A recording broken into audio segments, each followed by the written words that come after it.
ఇక కాంగ్రెస్ సర్కార్పై జూనియర్ డాక్టర్లు తిరగబడ్డారు. వారి సమస్యలు పరిష్కరించాలంటూ ప్రభుత్వ ఆసుపత్రుల్లో ఆందోళనకు దిగారు. పెంచిన వేతనాలు 6 నెలలుగా పెండింగ్ లో ఉన్న బకాయిలు వెంటనే చెల్లించాలని డిమాండ్ చేశారు. డ్యూటీలకు వెళ్లేందుకు రవాణా సౌకర్యం లేక తీవ్ర ఇబ్బందులు పడుతున్నా కనీసం ప్రభుత్వం పట్టించుకోవడం లేదని జూనియర్ డాక్టర్లు ఆవేదన వ్యక్తం చేశారు. రోగులకు నిరంతరం సేవలందిస్తున్న జూనియర్ డాక్టర్లను ప్రభుత్వం నిర్లక్ష్యం చేస్తుందని వాపోతున్నారు. మరింత సమాచారం మా ప్రతినిధి అరవింద్ అందిస్తారు. రాష్ట్ర ప్రభుత్వం 6 నెలల నుండి కూడా ఎరియర్స్ విడుదల చేసేలాంటి కూడా జూనియర్ డాక్టర్స్ అసోసియేషన్స్ కూడా ఇప్పటికే రాష్ట్ర ప్రభుత్వానికి అనేక సార్లు కూడా విన్నవించుకున్నారు. మనతోని జూనియర్ డాక్టర్స్ అసోసియేషన్ వారు అందరూ కూడా ఉన్నారు. వారిని అడిగి పూర్తిగా తెలుసుకుందాం. సార్, అసలు మీ ప్రధానమైన డిమాండ్ ఏంటిది? అసలు ఎప్పటి నుండి వేతనాలు అంటే అరియర్స్ రిలీజ్ చేయాలి సార్? అరియర్స్ అనేటివి మాకు గత 6 నెలలకి కూడా రాలేవు. ఏంటంటే జనవరి టు జూన్ 2025 నుంచి మాకు అరియర్స్ అనేది పెండింగ్ ఉంది. జూన్ 28, 2025కి మాకు ఒక ఇంక్రిమెంట్ జీవో వచ్చింది. సో ఆ ఇంక్రిమెంట్ జీవో ప్రకారం మాకు అది జనవరి నుంచి వర్తిస్తుంది. కానీ ఆ ఇంక్రీజ్డ్ అమౌంట్ ఏదైతే ఉందో అరియర్స్ అని మేము పిలుస్తున్నాము, ఆ అరియర్స్ అనేది ఇంకా మాకు పెండింగ్గానే ఉంది.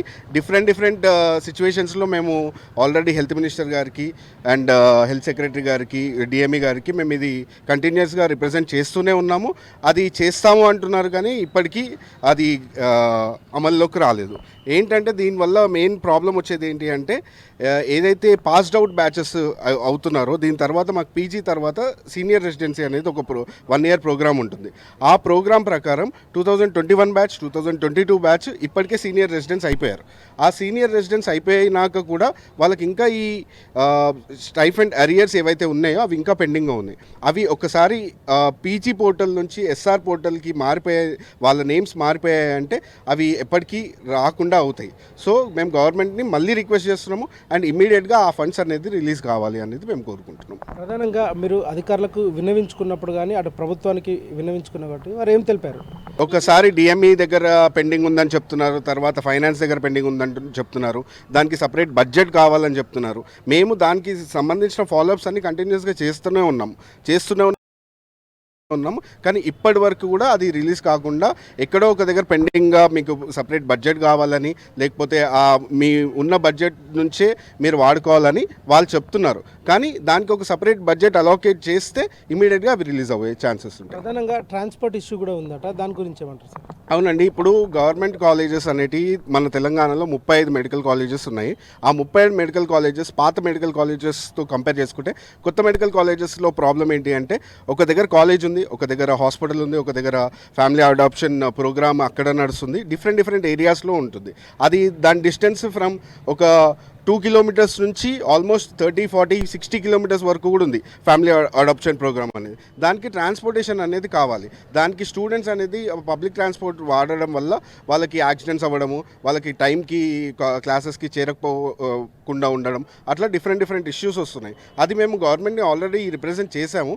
దానికి కావాల్సిన 63 buses అని దానికి మేము దానిపైన వర్క్ చేసి 63 buses all over the Telangana 35 medical కాలేజెస్కి కావాలి అని మేము రిప్రజెంట్ చేశాము గవర్నమెంట్కి.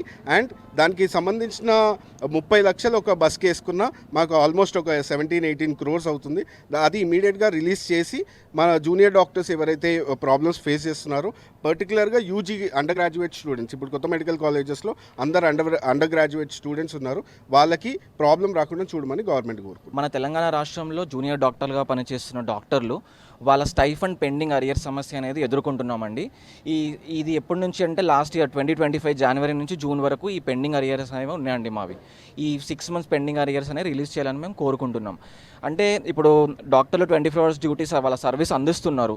కోవిడ్ టైంలో క్లిష్ట పరిస్థితుల్లో కూడా ముందుండి సేవలు అందించాం. ఇది జస్ట్ జీతంలా చూడకండి. ఇప్పుడు దీనివల్లే మా ఫ్యామిలీ ఖర్చులు ఉంటాయి, చదువు ఖర్చులు ఉంటాయి, డైలీ ఎక్స్పెన్సెస్ ఉంటాయి. ఇవన్నీ మా స్టైఫండ్ మీద డిపెండ్ అయి ఉంటాయి. ఇంతకు ముందు కూడా మేము స్టైఫండ్ కోసం స్ట్రైక్ చేసినప్పుడు ఈ ఇష్యూ పైన మాట్లాడినాం. ఏది ట్రాన్స్పోర్ట్ ఇష్యూ పైన. మనకి ట్రాన్స్పోర్ట్ ఉంటేనే డాక్టర్స్ అనేవాళ్ళు టైంకి ఎమర్జెన్సీ టైంలో వచ్చి పేషెంట్కి ట్రీట్మెంట్ ఇవ్వగలుగుతారు. ఇప్పుడు అదే ట్రాన్స్పోర్ట్ ఫెసిలిటీ సరిగ్గా లేనప్పుడు స్టూడెంట్ ఎట్లా రాగలుగుతారు, పేషెంట్కి ట్రీట్మెంట్ ఎట్లా అవుతుంది? సో దీనిపైన గవర్నమెంట్ కొంచెం ఆలోచించి ట్రాన్స్పోర్ట్ ఫెసిలిటీ అనేది పెంచాలని కోరుతున్నాం గవర్నమెంట్. రైట్. ఏదైతే చూసుకుంటే కరోనా సమయంలో కూడా రోగులకు సేవలు అందించడంలో ప్రధానంగా జూనియర్ డాక్టర్స్ కూడా ముందు వరుసలో ఉన్నారు. కానీ రాష్ట్ర ప్రభుత్వం ఈ విధంగా చేయడం సరికాదంటూ కూడా వారు ఆవేదన వ్యక్తం చేస్తున్నారు. వెంటనే స్టైఫండ్కి సంబంధించిన అరియర్స్ కూడా రాష్ట్ర ప్రభుత్వం విడుదల చేయాలంటూ కూడా వాళ్ళు డిమాండ్ చేస్తున్నారు. వీడియో జర్నలిస్ట్ మధుతో అరవింద్, టీ న్యూస్, హైదరాబాద్.